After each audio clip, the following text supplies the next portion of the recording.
la chaîne qui donne envie d'agir.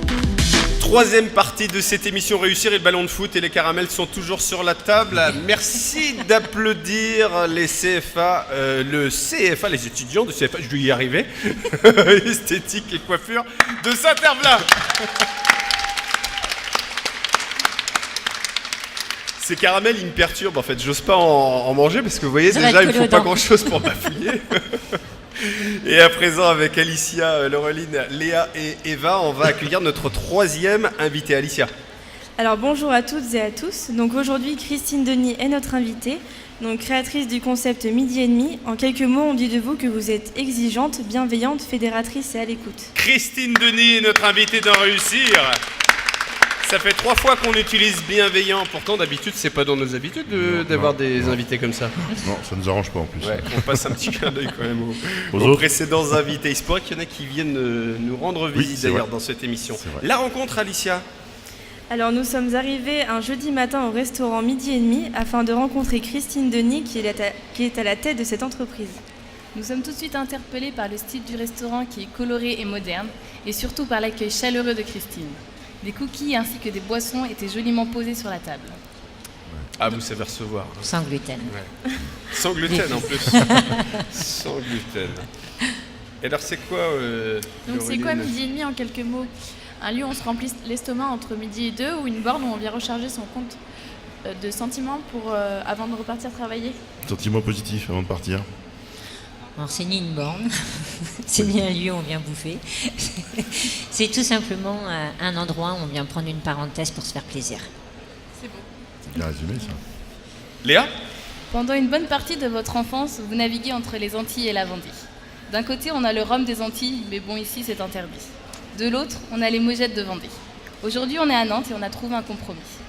Et c'est notre cadeau pour vous accueillir aussi chaleureusement que vous l'avez fait lors de notre visite. Voici donc un gâteau nantais. Toute la métropole parfumée des îles. Bienvenue à vous, Christine. Merci beaucoup. Et je vois que c'est du fait maison, hein. C'est bien. C'est bien, le zouk, ça vous rappelle forcément une partie de votre enfance. On va en parler. Toute mon enfance. Vous écoutez ça tous les jours. Mes racines. Ouais, c'est vrai. Vos vraies racines. Ah ça c'est mes racines, c'est mon chez moi. Justement, Christine en créole, ça donne quoi quand tu parles en créole? Un petit extrait là. Vous parlez créole? Si. Vous savez, non, je parle plus créole. Tu parles plus Christine? Quand fait mal. Ben voilà. Les Antillais, j'ai remarqué qui le disent eux-mêmes, hein, donc c'est même pas un jugement de valeur, ont tendance à se vexer assez facilement. D'abord, est-ce que vous êtes d'accord avec ce diagnostic qu'un certain nombre d'entre eux font? Et est-ce qu'ils acceptent qu'on puisse les imiter comme ça? Ah mais ils adorent. Ils adorent qu'un Français les imite parce qu'on a tellement un accent pourri qu'ils adorent. C'est ça, ça met un petit peu d'épices. Exactement. Prenez votre appareil photo virtuel, faites une photo de Christine, enfant ou adolescente. À quoi ressemble-t-elle? À quoi ressemble-t-elle? À quoi est-ce que vous ressemblez? Nous, on a un côté, on pousse les invités à devenir un peu Alain Delon. Donc à parler à la troisième personne. À quoi vous ressemblez? Si vous faites une photo de votre enfance comme ça, Christine, en plein milieu de son enfance. Elle est petite, elle est grande, elle est brune, elle est blonde, elle est... Bon, elle est blonde, arrêtez d'être vexant. Elle est à l'écoute, elle est adaptable, elle regarde et elle regarde et elle regarde. Elle regarde, oui. Et elle en prend plein les yeux et elle essaye de faire avec. Plein les yeux de quoi? Plein les yeux de ce qui l'entoure, hein, des odeurs, des gens qui l'entourent, de ce qu'on lui dit, de ce qu'on lui demande et de comment elle doit s'adapter dans tous ces milieux différents qu'elle a vécu depuis son enfance. Elle est curieuse? Surtout parce que pour s'adapter, il faut être curieux. Curieuse relationnelle en l'occurrence. Curieuse des autres. Oui, relationnelle. Oui, c'est-à-dire que quand on est curieux, qu'on a envie d'entendre et de prendre des autres, il faut être relationnel parce que recevoir, c'est donner. Recevoir, c'est donner. Il faut la noter, celle-là, parce qu'à la fin, on fera une compilation des meilleurs moments de cette émission. Laureline? Lorsque vous avez 16 ans et vous débarquez en Vendée, qu'est-ce qui se passe à ce moment-là? Je pleure. Je trouve les gens pas beaux, surtout les mecs qui sont pas beaux, ils sont tout blancs. Alors que j'étais qu'avec des mecs bronzés. Faudra couper les mecs vendéens sont pas beaux. Moi j'aimerais bien qu'on coupe ça au montage. Je pleure, j'ai froid, je suis triste et mes racines me manquent. Ouais. Voilà. C'est pas facile hein, de rentrer en métropole. C'est extrêmement dur quand on est adolescent, qu'on quitte son premier amour, de Ah oui, en rentrer en plus. métropole. Et oui, parce que 16-17 ans, on commence à avoir son premier amour. Oui, parce qu'il y a une vraie difficulté à s'intégrer pour le coup, en ce qui vous concerne, au point même où c'est une souffrance qui est difficile à vivre. Et lorsqu'on avait préparé ça, vous avez dit, depuis ce jour, je me suis dit, je ne veux plus que les gens vivent ça. Genre vous, ça ne viendra pas de vous en tout cas, si les gens vivent ça. Et je pense qu'on retrouve ça aujourd'hui dans Midi et Demi. En fait, quand je suis arrivée aux Antilles, alors je suis venue aux Antilles, je suis repartie en France, je suis revenue aux Antilles, j'avais à peu près 6-7 ans et je suis repartie quand j'avais 16 ans. Donc il a fallu que je m'adapte quand je suis arrivée. Donc difficulté, il a fallu que je m'adapte quand je suis revenue parce qu'à 16 ans, moi, toutes mes racines, elles sont plutôt aux Antilles.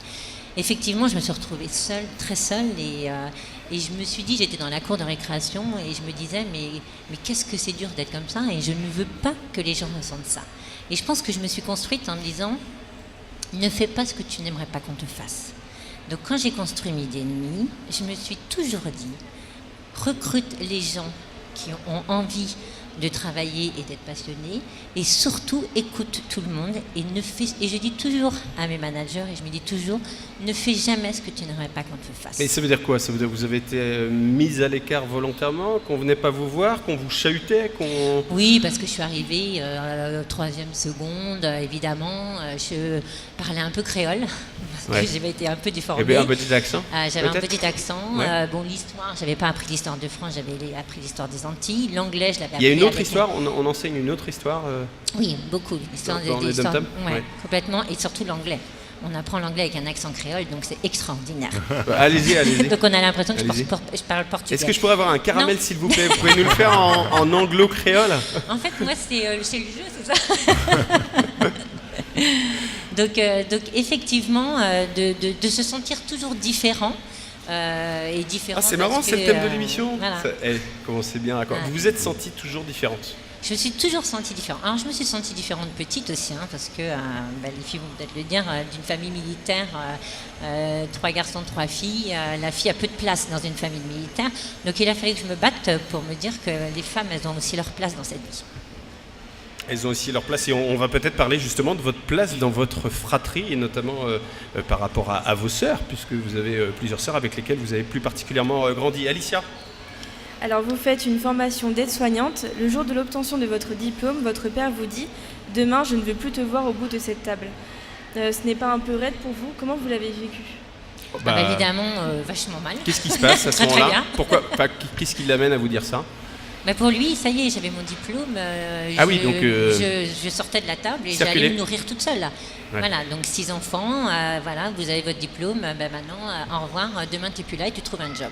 Alors, et en même temps, vous disiez, c'était pas malveillant, quoi. Il n'y avait pas de malveillance derrière ça, c'était une logique, en fait. C'est une logique dans tu as ton diplôme, tu vas vivre, quoi. Voilà, tu as ton diplôme et maintenant tu te nourris. Donc vous partez? Donc je pars. Voilà, donc je pars et du coup j'avais un petit chéri nantais, je me suis dit tiens Nantes ça va être sympa. Donc je suis partie à Nantes et en fait depuis toute petite j'avais super envie de faire de la restauration. Et être soignante, on trouve du boulot, enfin il y a 30 ans on trouvait du boulot très facilement et c'est là où... même encore aujourd'hui avec un diplôme d'aide-soignante, oui. C'est plutôt facile. Tout le temps, oui. Voilà. Ouais. Donc du coup je me suis dit pourquoi pas faire ce que j'ai envie de faire. Alors là oui, sauf que en fait, moi je corrige, j'ai les textes officiels. Ouais. C'est votre côté prof ça. Oui, c'est greffier noté. Attention, il va ramasser les copies. Pour me marrer, je postule comme employée polyvalente dans un restaurant. Pour me marrer. Pourquoi pour vous marrer?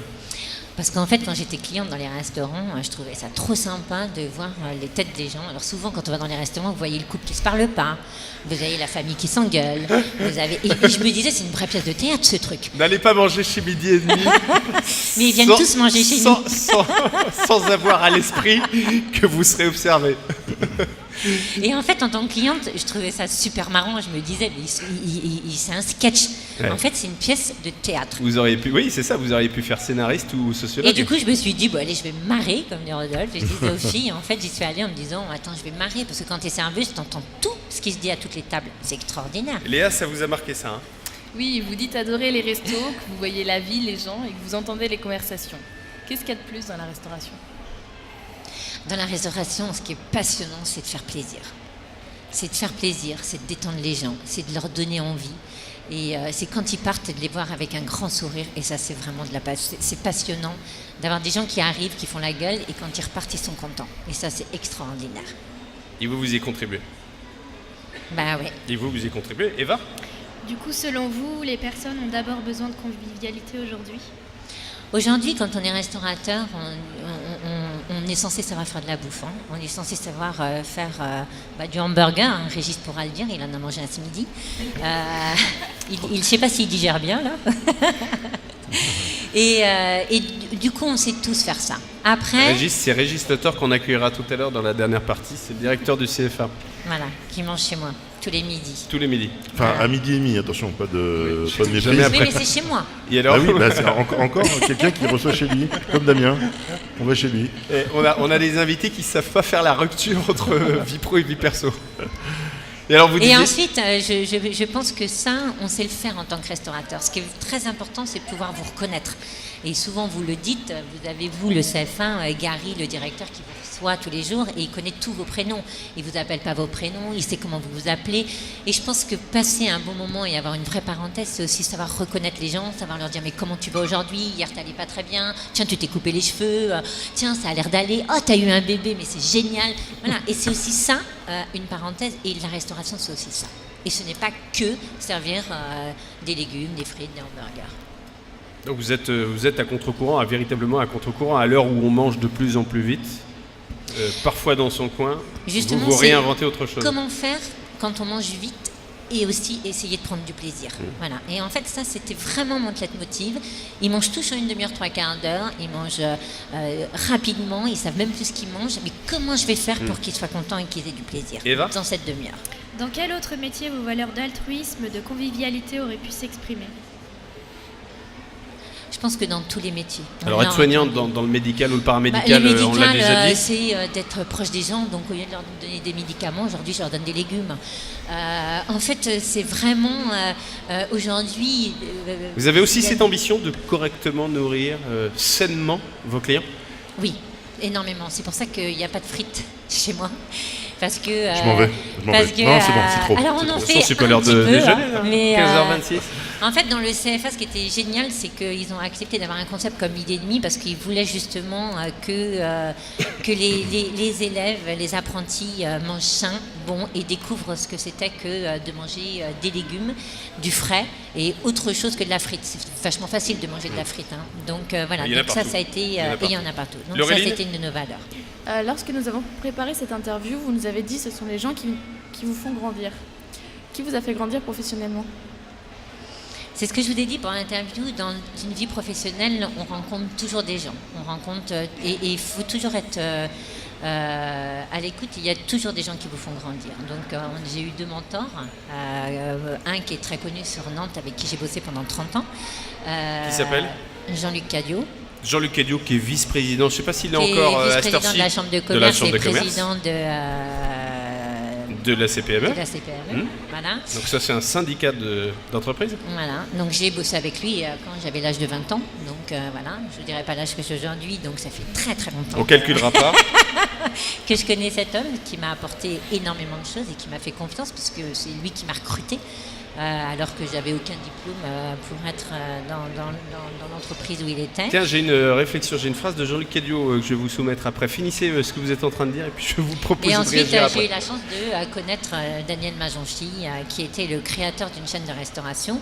Donc ça a été des mentors, et je pense que dans une vie professionnelle, comme l'a dit Lucien, on rencontre toujours des gens qui nous donnent des compétences, qui nous développent des compétences, et les compétences, comme je vous le disais, elles sont transversales. Donc le métier aujourd'hui que je fais aujourd'hui, je pourrais le faire dans plein de secteurs d'activité.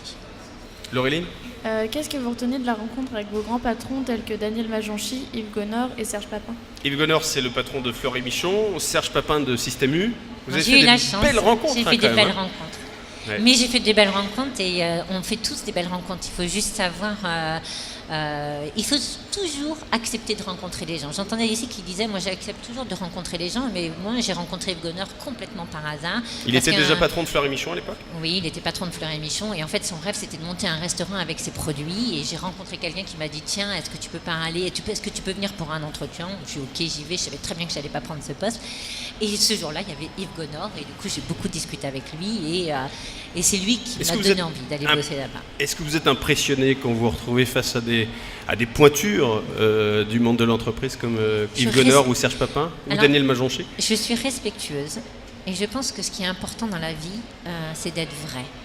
Et de dire les choses vraies, que ce soit des grands patrons. C'est pour ça que je dis toujours à mes salariés. C'est-à-dire quoi être vrai ? À quoi ressemble Christine quand elle parle vrai ? Moi, je dis toujours, dire les choses que vous ressentez. Vous avez le droit de vous tromper. Et je pense que dans une vie professionnelle, on a le droit de se tromper quand on dit des choses, mais quand on dit les choses vraies, on est toujours écouté.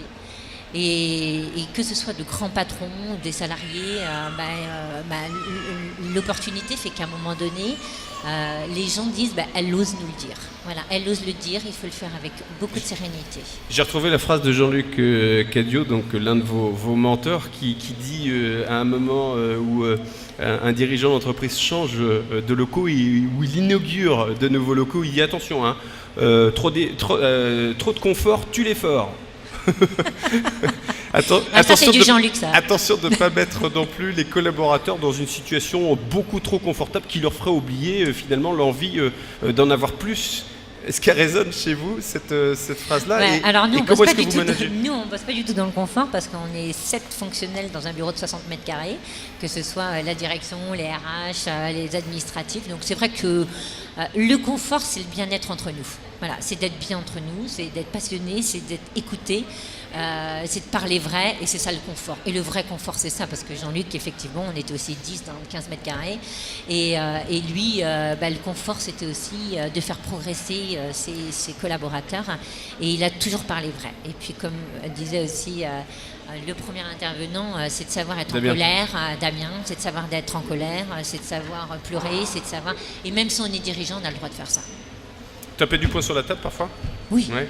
Allez-y, montrez-nous à quoi ça ressemble. Attention, Christine. Non mais c'est bon, le caramel, créole. Alicia.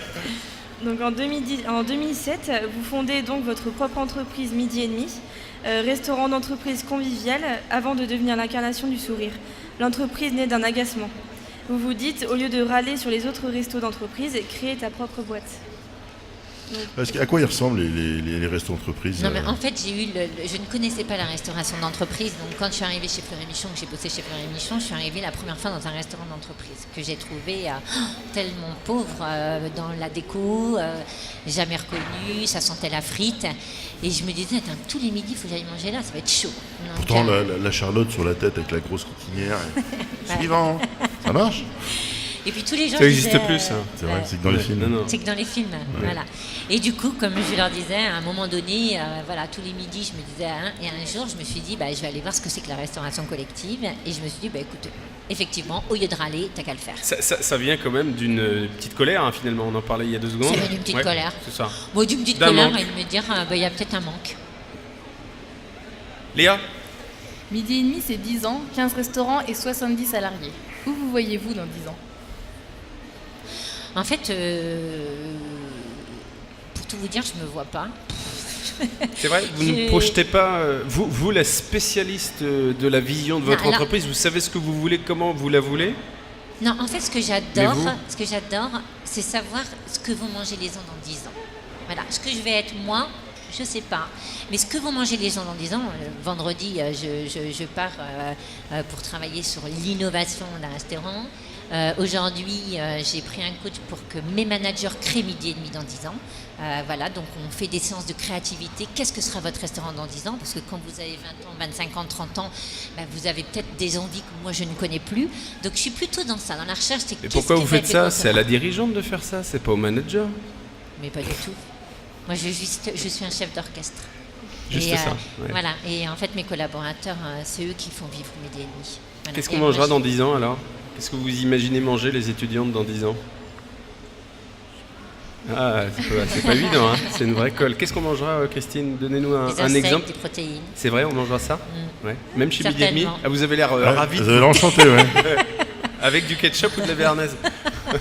C'est vrai, on mangera ça dans les restaurants Et d'entreprise? la gélule bleue ou Dans rouge? tous les restaurants. Dans tous les restaurants. Ouais. Dans 10 ans. Protéines, presque plus de viande. Vous me faites peur, c'est demain. Bah ouais, c'est demain. Ouais. Mais voilà, Des- mais je sais pas encore parce que peut-être que mes caramels managers ou vont Dorifort me dire non. Ah, alors, donnez un micro à Damien si vous voulez bien. Hop. Damien, il veut bien des insectes, De- mais avec du Damien. caramel. Voilà. Qu'est-ce qu'on va manger demain? Chez Maison DV, dans l'épicerie fine que l'on a à Vertou, on a une collection d'insectes Voilà. qui sont en petites boîtes. Et il faut savoir que pour faire 1 kg de viande, il faut 10 kg d'aliments pour faire 1 kg de viande de bœuf. Et il faut savoir pour faire 1 kg de protéines d'insectes, il faut 1 kg d'aliments. Donc comme on est 7 milliards sur la Terre aujourd'hui et que dans 10, 15, 20 ans on sera le double, il n'y aura pas d'autre solution que de nourrir la population par ce type de En protéines. gélule, je veux bien, mais ou sous forme Merci de... Damien, tu vois, heureusement que tu es Et je suis de Pouzauges. Ou sous Ah, forme... mais Pouzauges, mais Ouais. c'est génial Pouzauges. Il va falloir qu'on en parle. Cette émission, c'est un club de rencontre, en fait. Je suis éclatée Bon, à vous avez Pouzauges. remarqué, hein, les étudiants, si vous voulez en savoir plus tout à l'heure et donner vos cartes de visite à nos invités, il y a des mots-clés à retenir. Fleury Michon, resto d'entreprise, insectes et Pouzauges. Il faut savoir placer ça dans les conversations. Donc dans 10 ans, vous, personnellement, vous serez... Moi j'espère. Vous ferez quoi vous... Être à la manœuvre et proposer Non, ce qui se fait. Animatrice d'une entreprise ce que je trouve- libérée. Ce que je trouve génial, c'est de pouvoir être chef d'orchestre, d'animer des gens, de leur donner de la passion, de leur donner envie d'eux. Moi, Animatrice je trouve ça, animatrice d'une entreprise libérée? Animatrice d'une entreprise libérée. Voilà, mais on est déjà une entreprise libérée. C'est vrai? Ouais. C'est déjà le cas? Oui. Alors, est-ce qu'on peut tourner le... Est-ce que passer au concept d'entreprise libérée, on va peut-être le définir d'ailleurs, ça ressemble à quoi être une entreprise libérée? Non, mais après, c'est pousser un curseur ou c'est passer du off au on? C'est quoi le... Non, je pense que ça se fait dans la continuité d'une entreprise, c'est-à-dire qu'à un moment donné, vous avez des humains avec vous, vous vous rendez compte que l'humain, il peut vous apporter énormément de choses, mes collaborateurs Vous vous rendez compte, ça savent veut dire aussi une chose vous que... en avez pris conscience à un moment?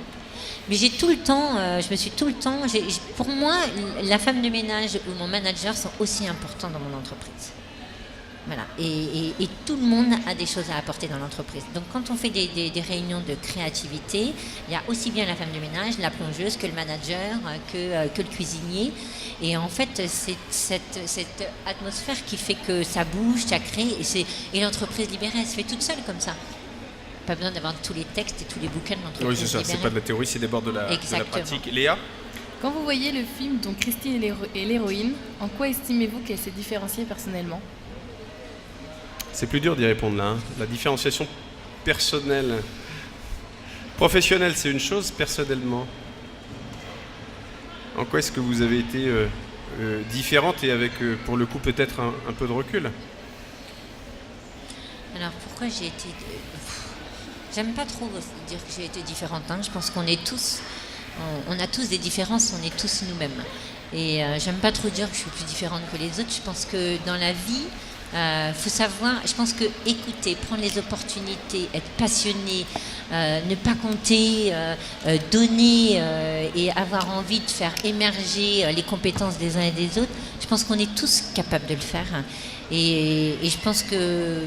c'est pas d'être différent, c'est de prendre toutes ces opportunités qui font que dans la vie, on avance petit à petit, on fait des belles rencontres. Voilà, comme on s'est rencontrés, Rodolphe qui était un de mes clients, qui était une belle rencontre.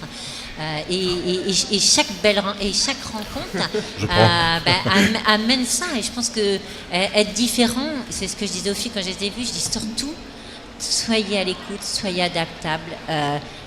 Ne faites jamais ce que vous voulez, ne faites jamais ce que vous ne pouvez pas qu'on vous fasse, que vous ne voulez pas qu'on vous fasse. Et surtout, apportez des choses à vos clients qui feront que vous serez différente. Eva, dernière question. Citation de votre mère qui vous a toujours dit « Travaillez, soyez autonome ».